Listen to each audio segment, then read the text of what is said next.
Papua, tanah yang kaya, surga kecil jatuh ke bumi. Lagu Tanah Papua yang dipopulerkan Edo Kondologit telah membawa seluruh masyarakat dari berbagai belahan dunia mengenali Papua atas keindahan dan kekayaan sumber daya alam yang tersembunyi di balik lebatnya hutan Papua. Potensi kekayaan hewan dan tumbuhan di tanah Papua ini kerap terjadi ancaman bagi keselamatan populasi hewan dan tumbuhan yang semakin berkurang disebabkan oleh adanya perdagangan ilegal hewan dan tumbuhan tersebut.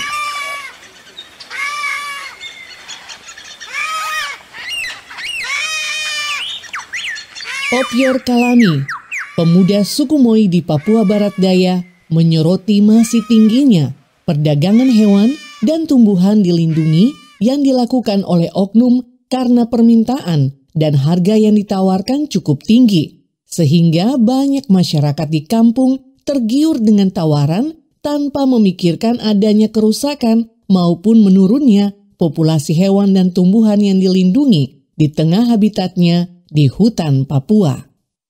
Saya sendiri melihat bahwa memang akhir-akhir ini banyak terjadi perdagangan liar seperti burung, ular,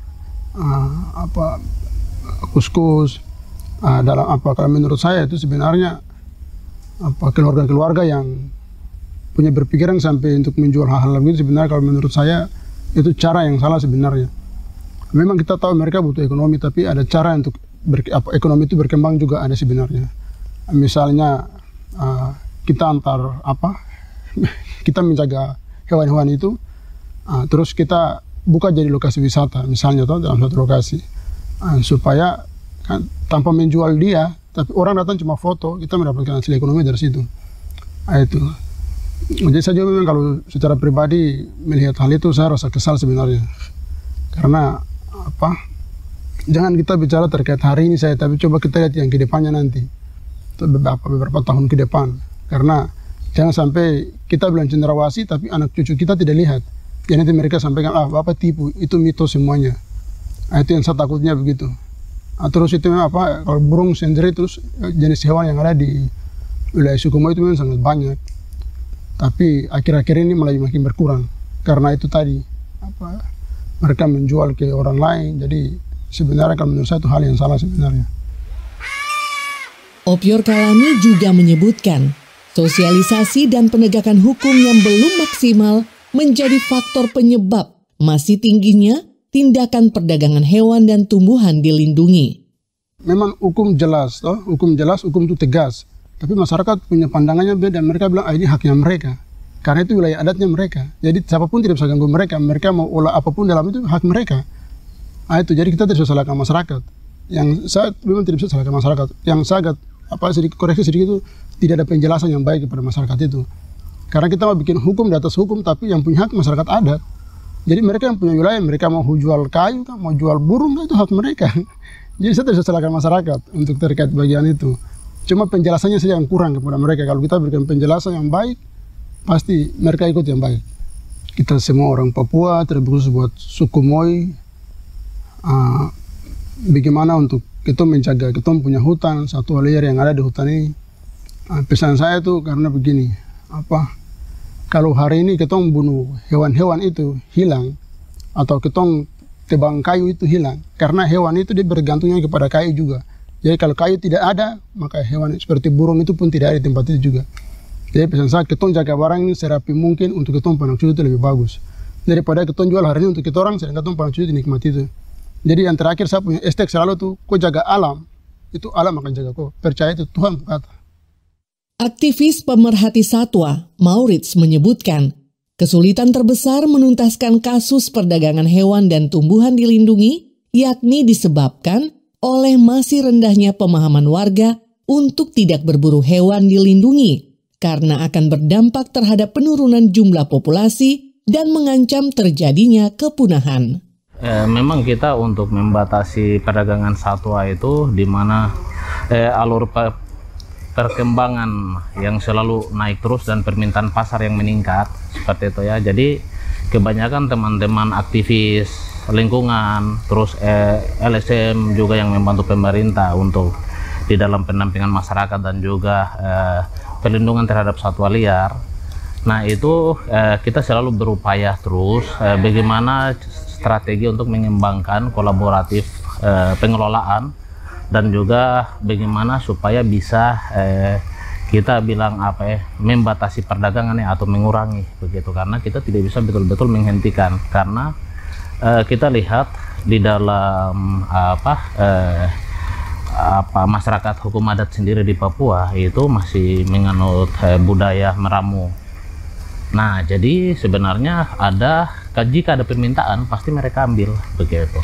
Nah untuk supaya itu, jadi sebenarnya kalau dari perspektif pandangan teman-teman sendiri sih, NGO dan aktivis, nah itu bagaimana caranya kita membuka lapangan pekerjaan sesuai dengan budayanya mereka untuk supaya bisa mereka berbalik tadi dari pedagang menjadi pelindung. Salah satunya banyak kampung yang ada di Papua Barat Daya, di Raja Ampat dan juga Sorong. Itu beberapa kampung seperti Malasigi, Kelalik, Malagufuk yang ada di Kabupaten Sorong itu sudah kembangkan ekowisata khusus buat burung, ular, begitu kan, mamalia. Itu salah satu strategi. Nah strategi kedua, teman-teman juga karena kita ini ada negara hukum begitu, jadi selalu jalan dengan nomenklatur aturan yang ada.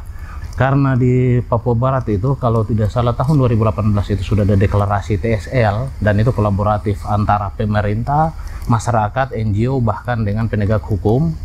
Jadi sampai sekarang teman-teman selalu kolaborasi untuk bagaimana kita bisa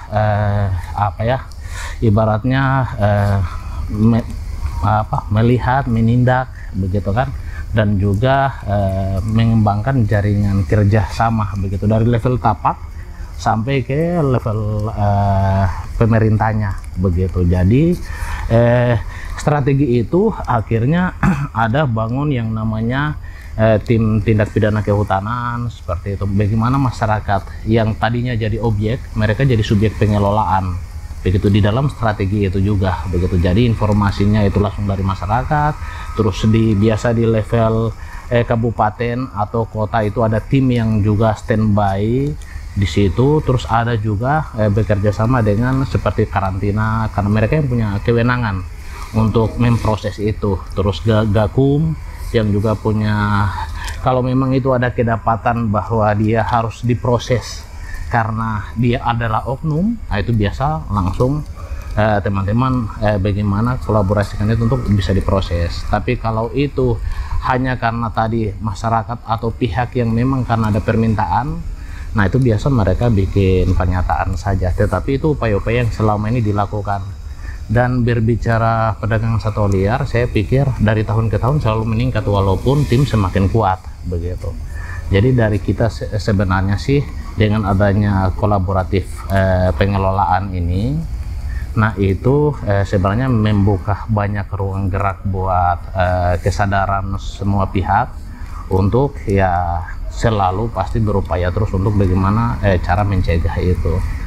Lebih jauh lagi, kata Maurits, tingginya permintaan pengiriman satwa liar dilindungi kepada masyarakat asli Papua dengan nilai rupiah yang tinggi mengakibatkan perburuan liar masih dilakukan. Tidak hanya itu, sanksi hukum yang ringan menyebabkan tidak memberi efek jera bagi masyarakat pelaku, baik yang melakukan perburuan maupun menadah hasil buruan. Karena di Papua sendiri itu kan banyak sekali permintaan dari luar ya. Jadi kita selalu lihat kalau itu, jadi ada sedikit beberapa hal yang kita biasa melihat dari tindak pidana itu. Dia tadi masyarakat yang sebenarnya dia bukan pemburu, tapi karena ada permintaan akhirnya itu menjadi peluang buat dia. Nah berarti dia ini sebenarnya bukan dalam tanda kutip bahwa betul-betul bukan oknum yang mencari, tetapi ada juga oknum yang betul-betul jadi penadah atau penyuplai. Nah itu yang biasa jadi target mereka ini. Kalau lihat dari undang-undang sendiri sih ya banyak yang, kalau saya sendiri secara pribadi sebenarnya pengen ada aturan yang betul-betul kuat tegas. Jadi kalau dia contoh ada punya kesadaran untuk menyerahkan selama ini, kalau tidak sampai di P21 atau lewat P21 tapi cuma hanya dapat pidana hanya cuma 1 bulan atau 6 bulan seperti itu ya.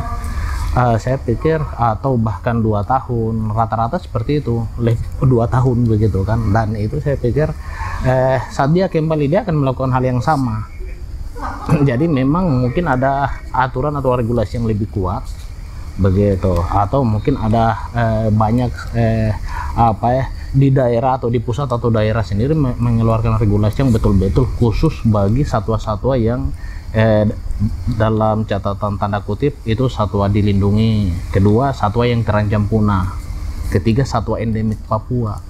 Nah ini rata-rata semua kalau kedapatan, nah itu biasa sampai di P21 kadang-kadang 6 sampai 2 tahun begitu kan, tergantung kalau dia bisa membela dirinya karena itu secara tidak sengaja dia bisa dikurangi begitu, bahkan bisa sampai 2 bulanan ya kan, paling besar mungkin 2 sampai 4 tahun begitu. Tapi kalau ada regulasi yang bisa memberikan efek jera, saya pikir itu akan lebih kuat begitu.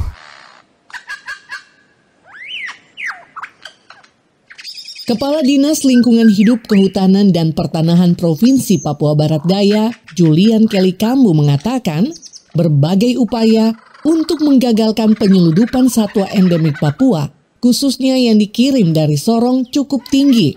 Hal ini sejalan dengan langkah pelepas liaran yang dilakukan bersama beberapa pemangku kepentingan agar satwa liar tersebut dapat kembali ke habitatnya.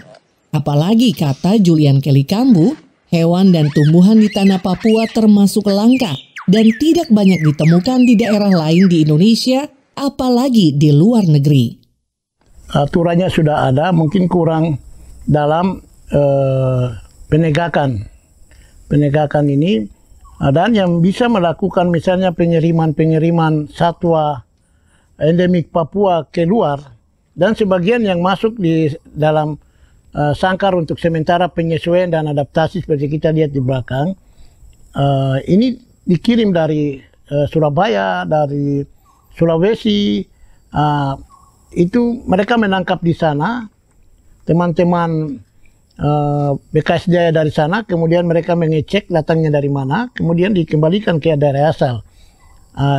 Artinya bahwa yang bisa melakukan pengiriman ini kan juga pasti orang-orang yang punya kekuasaan atau yang punya jaringan-jaringan yang cukup besar, sehingga misalnya mereka bisa terbangkan dari melalui pesawat atau melalui kapal laut.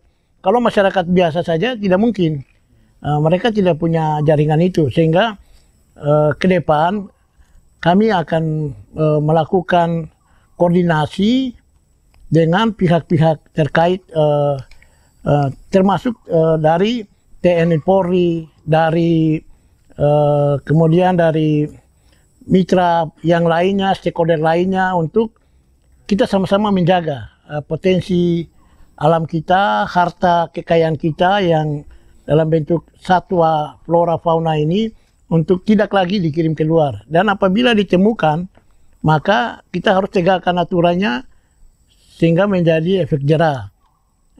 Dengan kehadiran Provinsi Papua Barat Daya, kita provinsi baru dan kita akan mencoba untuk melakukan strategi penanganan atau pengurangan, meminimalisir pengiriman satwa-satwa endemik Papua ini untuk kembalikan mereka ke habitatnya.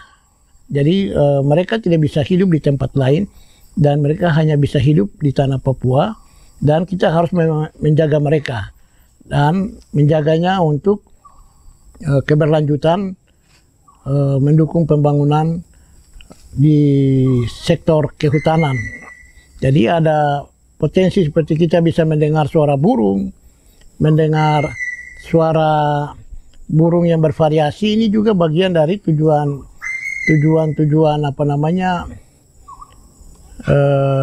wisata atau ekowisata ke tanah Papua, menjadi daya tarik. Orang di luar negeri mungkin ingin melihat burung, mendengar suara burung, mungkin di luar negeri sudah tidak bisa mendengar lagi.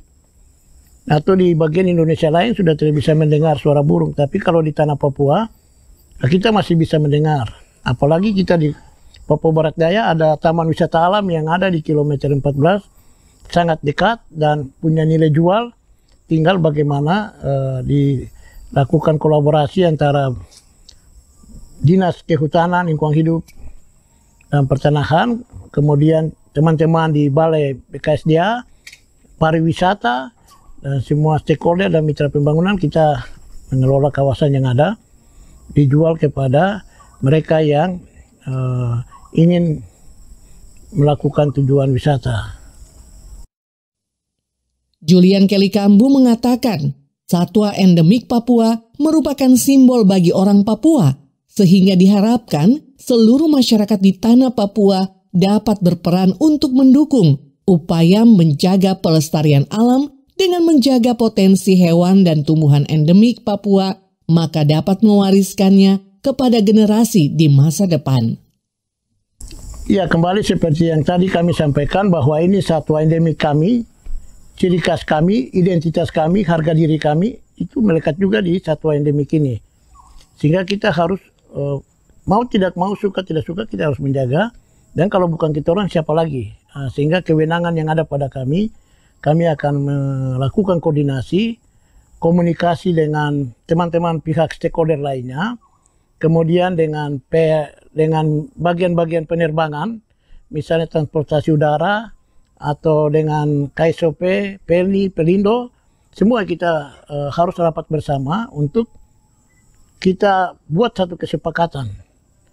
Kesepakatan bersama ini menjadi dasar tindak lanjut. Kira-kira kalau melalui jalur laut, siapa yang bertanggung jawab? Melalui jalur udara, siapa yang bertanggung jawab?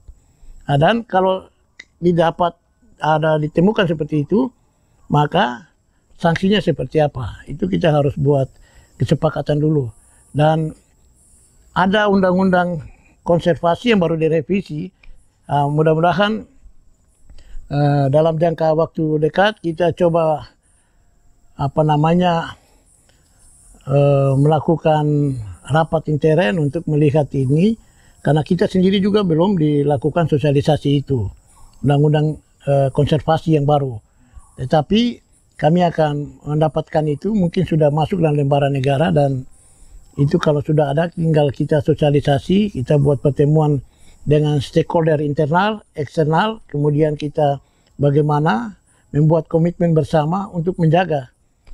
Kalau hanya menggantungkan menjaga ini hanya kepada Dinas Lingkungan Hidup, Kehutanan, dan Pertanahan, saya tidak menjamin. Tapi kalau kita semua bersatu untuk menjaga satwa endemik tanah Papua, flora fauna ini, saya percaya bisa terwujud mimpi kita untuk memulihkan alam ini dengan mengembalikan. Jadi kita pulihkan alam ini dengan kembalikan satwa flora fauna endemik ini ke habitat mereka. Biar mereka berkicau, dan suara kicau itu bisa mendatangkan kesembuhan bila ada yang datang untuk duduk dan mendengar. Kicauan burung cendawasih, mambruk, kemudian ada urep, ada kakatua, dan itu akan dinikmati. Dan ke depan banyak yang akan menjadikan sebagai tujuan wisata, jasa lingkungan, ekowisata, untuk misalnya pemantauan satwa endemik. Ini kan sekarang lagi menarik pemantauan satwa endemik, macam di Malasigi. Di Malasigi itu ada 5-6 cendawasih yang punya sangat menarik, beda jenis. Kemudian ada kombinasi dengan urep, kakatua, dan ini juga ke depan kita akan sosialisasi juga kepada semua kepala daerah, kemudian kepada warga masyarakat untuk yang tanam marga satwa flora fauna ini jangan dipelihara di rumah, diserahkan. Kami juga ada pernah beli 1 cendawasih untuk kembalikan ke BKSDA. Jadi masyarakat pun kita harus ingatkan mereka bahwa mereka burung-burung ini atau satwa endemik ini mereka juga menjaga keseimbangan ekosistem. Jadi tanpa mereka ada di alam, ekosistem ini akan terganggu. Jadi siklusnya mereka harus ada. Jadi mereka harus ada sehingga ekosistem alam ini bisa berjalan dengan baik. Sehingga kita yang sebagai manusia ini bukan sebagai penguasa, tetapi kita adalah bagian dari alam, bagian dari flora fauna itu. Satwa endemik yang ada. Guna mengetahui lebih lanjut hewan apa saja yang telah berhasil dilepas liarkan oleh tim yang dikoordinir oleh Balai Besar Konservasi Sumber Daya Alam BBKSDA Papua Barat, tim dokumenter berbincang bersama Kepala BBKSDA Papua Barat, Joni Santoso berikut ini. Pendengar di mana saja Anda berada, saya Yuda kini berada di kawasan konservasi Taman Wisata yang ada di kilometer 14 Kota Sorong. Bersama dengan saya, Kepala BBKSDA Papua Barat, Bapak Joni Santoso. Pak John, memang menyenangkan ya kalau kita ngobrol di benar ya. Benar ya. Udaranya segar. Iya. Ya, tapi langsung aja nih Pak John. Ini gimana? Apa satwa-satwa yang pernah dilepas, satwa liar yang berhasil digagalkan dari penyelundupan orang-orang yang tidak bertanggung jawab ini? Baik, iya. Pak Yuda, jadi sebelumnya saya coba jelaskan dulu tentang Balai Besar KSDA Papua Barat ya, Pak Yuda ya. Jadi Balai Besar KSDA Papua Barat ini salah satu unit pelaksana teknis Kementerian Lingkungan Hidup dan Kehutanan, instansi vertikal yang tugas pokoknya menyelenggarakan konservasi sumber daya alam dan ekosistemnya di 2 provinsi, Provinsi Papua Barat dan Provinsi Papua Barat Daya. Yang dikelola untuk kawasan konservasi itu ada 28 kawasan konservasi, Pak Yuda. Salah satunya adalah kita di sini, Taman Wisata Alam Sorong, yang berada di Kota Sorong, Papua Barat Daya. Ya. Nah, dalam melaksanakan tugas utama tadi, ada beberapa fungsi yang dijalankan oleh Balai Besar KSDA Papua Barat. Salah satunya menyelenggarakan pengawasan peredaran tumbuhan dan satwa liar khususnya yang dilindungi di wilayah Papua Barat dan Papua Barat Daya. Nah, berkenaan dengan fungsi itu dan menjawab pertanyaan Pak Yuda, memang Pak, dalam melaksanakan fungsi pengawasan peredaran TSL ini untuk lebih fokus Pak dalam hal koordinasi, dalam hal penempatan personil, fokus pengawasan, kita bagi ke dalam 4 klaster pengawasan Pak. 4 klaster pengawasan. Ya. Okay. Yang pertama, pengawasan peredaran tumbuhan satwa liar melalui klaster pelabuhan laut. Artinya di pelabuhan laut yang ada di Papua Barat dan Papua Barat Daya. Yang kedua, pengawasan untuk klaster bandara atau bandar udara yang ada di Papua Barat dan Papua Barat Daya. Yang ketiga, klaster pemukiman pergudangan. Ada Pak, di pemukiman ada pergudangan ditumpuk, artinya disimpan di pergudangan untuk selanjutnya dijual secara skala yang besar. Dan yang terakhir, kami masukkan dalam kategori pesisir dan pulau-pulau kecil. Artinya satwa-satwa tersebut biasanya disimpan di satu pulau, misalnya seperti itu, atau peredarannya melalui boat to boat. Oh. Iya, jadi 4 klaster itu Pak, untuk memfokuskan pelaksanaan fungsi kita yang tadi saya sampaikan, pengawasan peredaran tumbuhan dan satwa liar. Nah, untuk tahun 2022 ini coba kita bandingkan Pak ya. 2022, 2023 dan 2024, khususnya dari sampai dengan Agustus 2024 Pak ya. Data kami itu memang untuk 2022 ke 2023 jumlah satwa yang diselamatkan itu semakin banyak. Nah, tercatat di tahun 2022 Bapak, itu jumlah tangkapan satwa, artinya jumlah individu satwa yang berhasil kita gagalkan penyelundupannya itu ada 1029 ekor pada tahun 2022. Penyelamatan satwa terbanyak, klaster paling banyak itu di klaster pelabuhan Pak.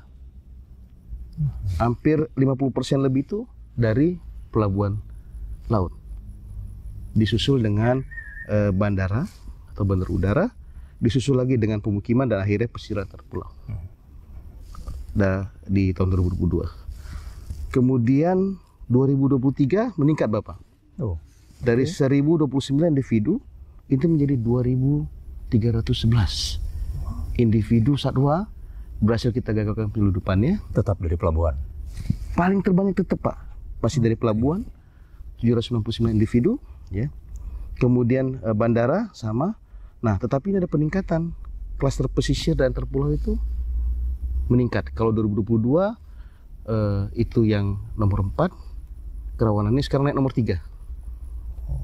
Jadi mungkin karena di bandara dijaga, di pelabuhan dijaga, mereka punya modus yang lain untuk penyebarannya. Karena kalau modus pulau-pulau pesisir dan pulau-pulau kecil itu susah sekali untuk identifikasi karena pergerakannya dari kapal ke kapal. Itu yang sulit ya. Di 2023 itu meningkat dibandingkan 2022. Kemudian 2024 sampai dengan akhir Agustus itu tercatat 280 satwa, individu satwa itu berhasil kita gagalkan penyelundupannya. Klaster terbesar masih klaster pelabuhan. Kemudian, nah ini bandara turun, pemukiman pergudangan meningkat lagi.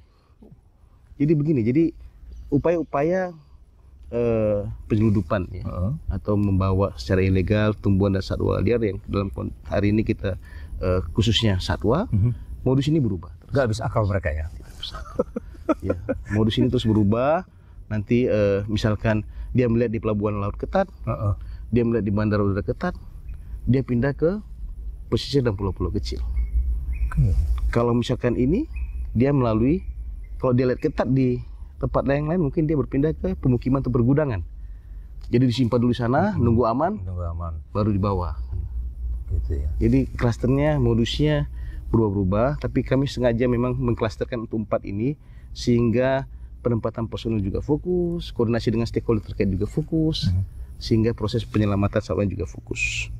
Demikian Pak Yuda. Pak John, yang paling banyak salah satu apa saja yang kerap menjadi perburuan dari orang-orang yang tidak bertanggung jawab ini? Dominasinya Bapak, dominasinya itu memang jenis burung Bapak, paru bengkok. Burung paru bengkok. Ya, dan memang burung paru bengkok kalau biasa dibilang parrot Pak ya, parrot ya. Dilindungi Pak, semua paru bengkok dilindungi. Dan dominasinya itu memang yang sering kita temukan atau kita sering selamatkan paling tinggi itu adalah kasturi kepala hitam. Baru yang kedua kakatua koki. Itu paling sering kita selamatkan ya. Ada jenis-jenis yang memang kita selamatkan tapi tidak hidup. Biasanya cendrawasih.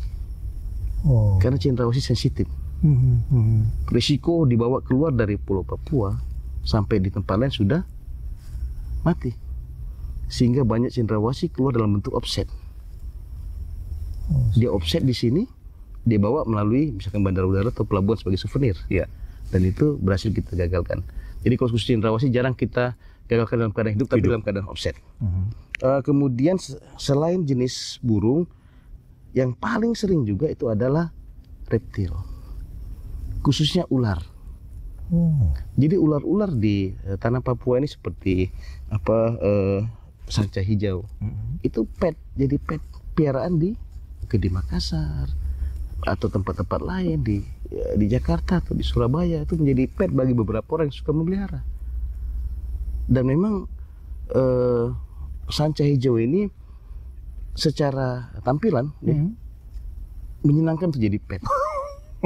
Dia pada saat kecil berwarna kuning, besar-besar berwarna hijau dan tidak berbisa ya, sehingga menjadi pet.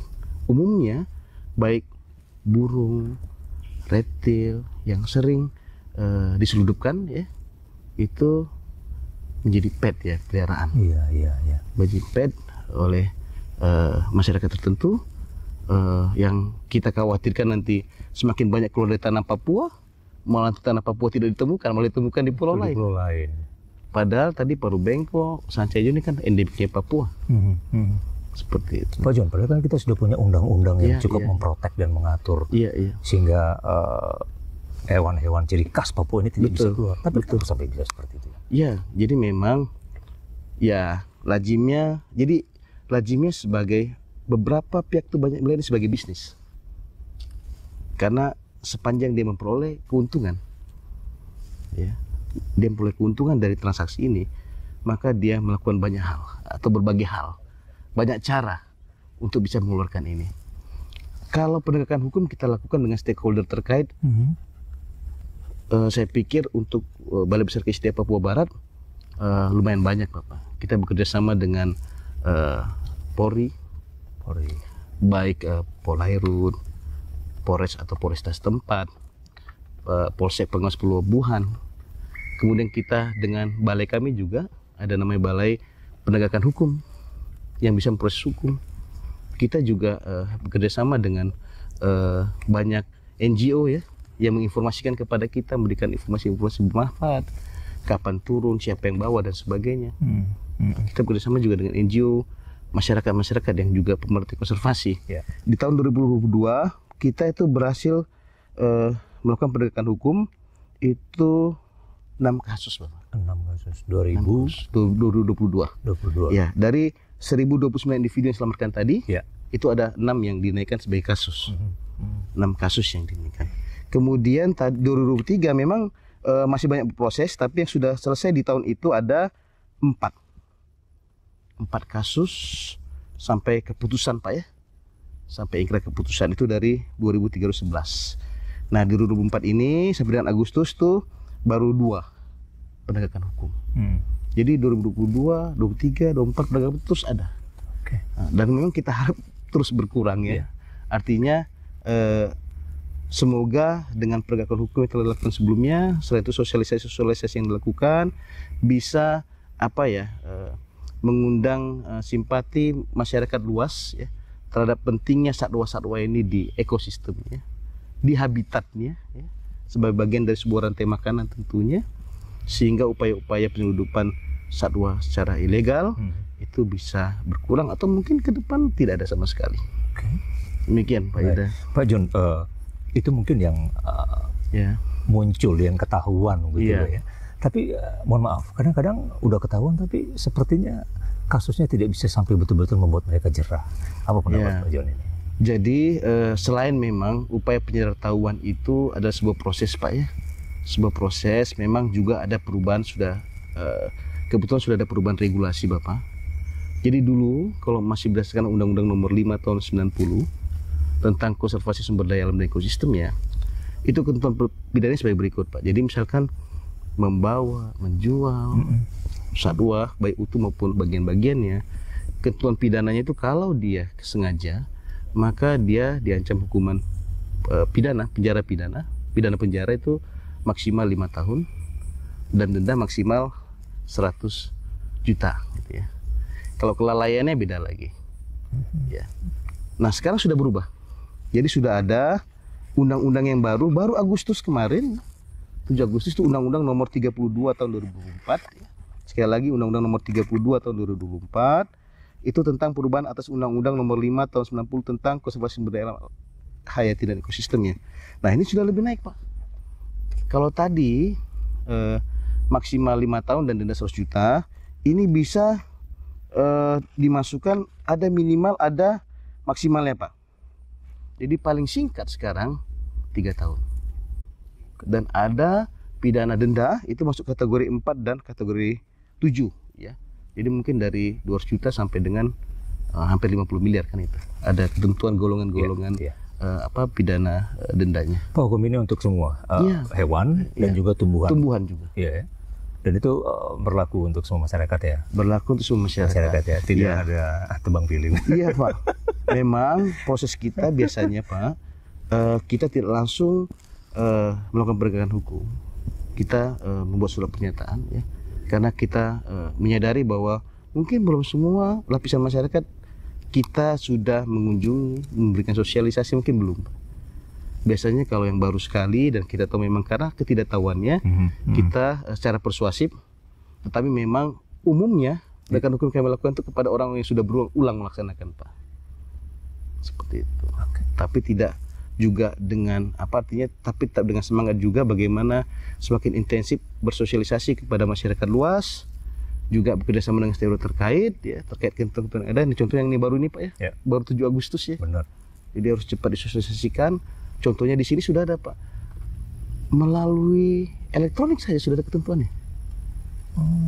Jadi artinya memperjualbelikan melalui elektronik, kemudian memamerkan melalui elektronik, sudah ada ketentuan pidananya Pak.